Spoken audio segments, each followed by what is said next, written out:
আমার আর কিচ্ছু বলার নেই, মানে অপূর্ব অপূর্ব। আমি খুব টেনশন করছিলাম যে আমার এই মেয়েটা কোনো জায়গায় ভুল করে কিনা।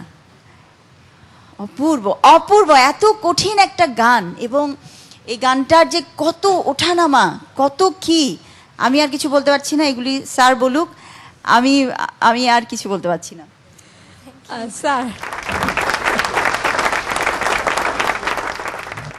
আমি আশ্চর্য হয়ে যাচ্ছি যে দিনকে দিন ও এত এত কঠিন কঠিন গান গাচ্ছে, যে অড নোটে যাওয়া, ক্রোমেটিক নোটগুলো লাগানো, হ্যাঁ, তারপরে এত ক্রসিংয়ের মধ্যেও সুরে থাকা, এটা আসলেই খুব টাফ। যারা সিঙ্গার তারা হয়তো বুঝতে পারবে।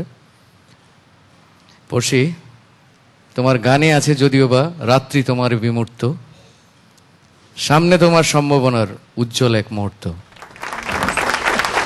আমি দেখতে পাচ্ছি তারই ছবি সুরেরই আশিতে, তোমার জয়ের আনন্দে নাচবে পাড়াপড়শিতে।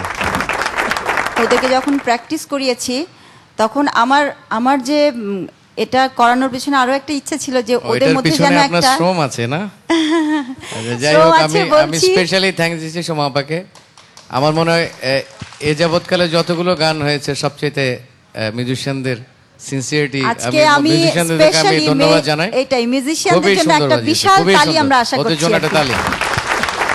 আর বাচ্চাদেরকে আমি কোরাসে করতে দিলাম যাতে এই কঠিন ব্যাপারটাতে তারাও অংশগ্রহণ করতে পারে। কোরাস গাওয়া কিন্তু খুব কঠিন একটা বিষয়, এটা একটা আমার ইয়ে ছিল। প্লাস আমি ভাবছিলাম যে এই যে সবাই মিলে যে একটা বন্ডেজ, প্রতিযোগিতা, কোনো হিংসাটা যেন না থাকে। আর আজকে পড়শির আরেকটা আমি নাম দিতে চাই, সেটা হলো ও সত্যি সুরের রাশি। সুরের একদম সুরটা যে আয়নায় পড়ে সেটাই তাই, ও হচ্ছে সুরের রাশি।